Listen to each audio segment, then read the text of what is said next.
What's going on, everyone? Welcome back to the channel. And as we all know, we're just under a month away from the full release of Call of Duty Black Ops 6. Now, we finally received some communication from TREYARCH regarding changes coming to the game for full release after listening to what us in the community had to say. They updated us all through a blog post on the Call of Duty website, and the timing of the post is great considering it's only a month away from the game being released, and we haven't really heard too much regarding what's going on, regarding changes. But now this is going to provide us some insight going forward on what to expect for the release. First things first, we're going to talk about the maps. As you know, there's a total of 8 maps in the beta, mixed between the core 6v6 maps and the smaller strike maps. And on the full release of the game, we know we're going to be getting 16 maps in total. Now, they are still putting emphasis on the fact that the 6v6 maps will be mostly medium sized, similar to Raid and Summit. This is probably due to the vast majority of the community preferring these size maps, as it helps to increase the speed of gameplay and helps to reduce camping. As we all know, we got a sneak peek into all of the maps with an overhead view of each map in the trailers, but what they did, they went ahead and dropped the TAC maps for the 8 maps coming at launch, and it will take a bit of time to get used to not having that variety of the larger maps, but like I said before, it's definitely good for the gameplay. Now, to be honest, I'm part of this vast majority of players that prefers the small to medium sized maps like Nuketown, Raid, Combine from Black Ops 3. It just makes the game flow better. It's more fun to go on and play a fast paced game rather than having slow paced games where you're just sitting around waiting for something to happen. You can just go and bring the action to everyone else essentially.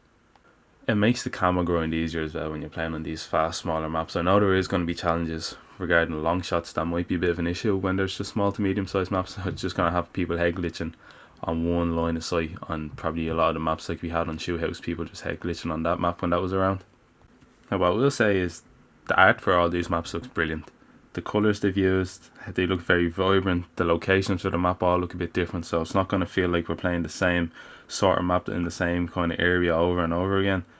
And it will also be interesting to see what they do with the competitive scene, see what maps they choose, because if they're all going to be similar sized, are they all going to flow the same and play the same? Like, will every map just be SMG and that's it? That's all people are going to be using? Or is it going to be tailored so that people can use ARs that have the advantage at long range? Or is it just going to be purely SMG based gameplay? Because we don't want to see that either. We want to see a good weapon balance and everyone using a variety of guns in lobbies, not just competitive, in just public games as well. You don't want to be getting killed by the same gun like we had in the first weekend of the beta by the Jackal. Now, alongside the release of all the TAC maps, they also provided us with an update regarding the spawns for the maps that were available during the beta, with noticeably the worst spawns coming on Babylon, as the spawns allowed players to sit in the corner of the spawn and would spawn people right in front of them. They discuss that one of the main reasons for a public beta is to get information on spawn data and that they have made adjustments, but my concern is for the maps that they don't have spawn data on, for it's clearly the internal testing they do is just not sufficient to get enough data. Like, for how many years they have to test these spawns out? It took, what, 1 game, 2 games maybe for everyone to notice how bad the spawns were in Babylon. On each corner of the map, you could literally just sit in the corner, have an LMG and just hold R2 or whatever your shoot button is, and you just stack kills. Obviously, the internal testing they do is just not good. Clearly, the internal testing that they do just does not replicate to how the game actually plays out when those players get their hands on it. And this is a real concern for the full release of the game, because there's 8 more maps that have no data on it, and more than likely the spawns are going to be messed up on that for some time now. I know they will fix it and they will update it when they get the information, but it just makes the first little while of the game a bit annoying when the spawns are messed up. People are spawning behind you, you're spawning behind them. Now, they don't really discuss much about performance issues. All they say is that they have identified several areas that were impacting game performance. So hopefully this is about the packet loss issues, because in PS5 this was a real issue, especially on the opening weekend of the beta, and it kind of got better in week 2. I didn't really notice it as much, so hopefully that is just resolved for the full release. Now, we all know that weapon balance just was not great, especially during the opening weekend of the beta, where we just saw that Jackal PDW dominating, and I know some of you still have trauma and nightmares about it, because I do. Them kill feeds still pop up in my nightmares, filled with the Jackal, no one else using any other guns. But balancing definitely improved somewhat in weekend 2, with the Jackal receiving a slight nerf. I'm not sure whether that's because people were using other guns that they were able to unlock, or they got bored of using the same gun every week. But the Tanto 22 definitely did come in and become the main SMG/weapon of the whole second weekend of the beta. It was a slower shooting SMG, but definitely hit heavy. Headshot damage was a strange one in the beta, as it didn't work typically how it would in Call of Duty. It didn't improve your time to kill unless using an attachment on certain weapons. This made it difficult to take players down who were sitting on power positions like head glitches, especially on Scud, and simply you were just better off just going for the body, as it's obviously the bigger target.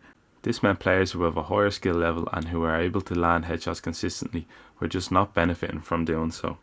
Now it says that there will be adjustments to weapons to reward players who land multiple headshots, which I imagine will just improve the time to kill slightly on headshots. There were some inconsistencies in certain situations with bullet penetration, as bullets were doing too much damage through certain objects and not enough through other objects, leaving us all a bit confused on what is penetrable and not penetrable. I also noticed issues like being shot around the corner. I didn't know whether I was having lag issues or they were actually shooting me through objects that they shouldn't be shooting me through. There needs to be some transparency released on what objects are able to be shot through and not shot through, so we know what to expect for the full release of the game.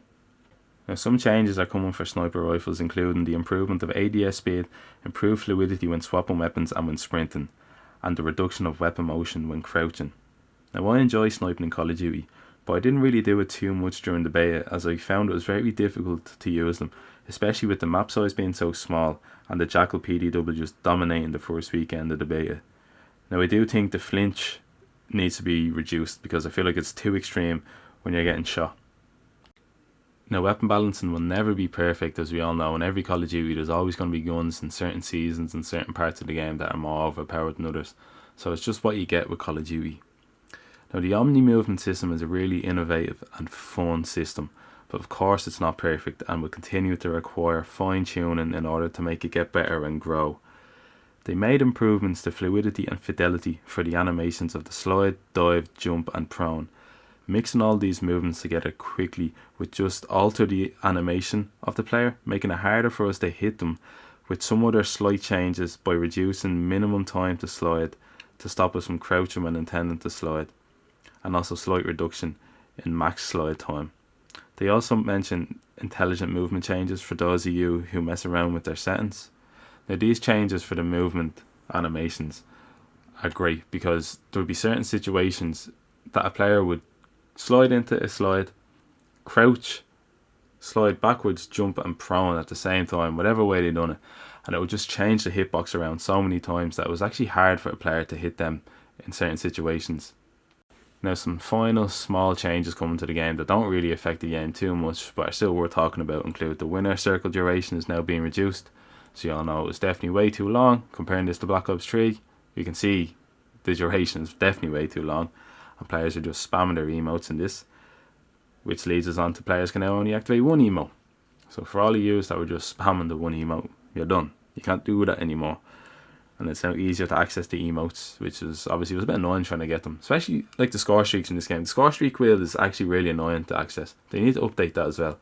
Treyarch, if you're listening, update that please. A big one actually is the kill counter will now be displayed on the HUD to track progress towards kill streaks. Like nukes, brutals, you know how many kills you're going for now. Say if you're on 17 kills, that will pop up on the screen and you're not waiting for the relentless medal to pop up to know that you're 10 kills away from the nuke. Some slight changes to the kill order game mode are coming, and the sleeper agent has actually been nerfed, which I'm not too happy about, because that was my favourite field agent or field operation that you could use. But they're removing the time added while it's active when you get a kill, which is just going to reduce the length of time you're in sleeper agent. And the combat axe is now able to deal damage at round start. So you people that like getting them crossmouth tomahawks, you're back in business. You're ready, baby. Assassin and Bruiser perk are moved from perk 1 slots to perk 2. Dexterity and Gung Ho are now perk 1, being moved from perk 2. And the RCXD, which is awful to use, I tried to use that many times, especially going through the secret patch on Skyline, you just couldn't use it. So it's going to feel like a Black Ops 1 kind of RCXD, which is good. Got that nostalgia going. I'm a big nostalgia merchant and I'm happy about that. Now overall, it's good to know that Treyarch are making changes based on the feedback from players in the community. If they continue to do this, I think we can have a very, very good year going forward. hopefully they keep continuing to listen to us, as we all know gaming companies aren't really inclined to do that, and it doesn't work out too well. Now, for the most part, these changes all seem good, which has me looking forward to the launch of the game. And I know we're only a month away, so I'm actually really excited now to dive into the zombies and into the campaign and back into the multiplayer, because I feel like it's been so long since we had the beta, or it was released so early compared to when the game came out. But I suppose it needed to be released early so they can make all these changes. Now that's all from me. I want to thank you all for watching, and if you'd like to see more content like this, don't forget to like, comment and subscribe. Talk to you all in the next one. Peace.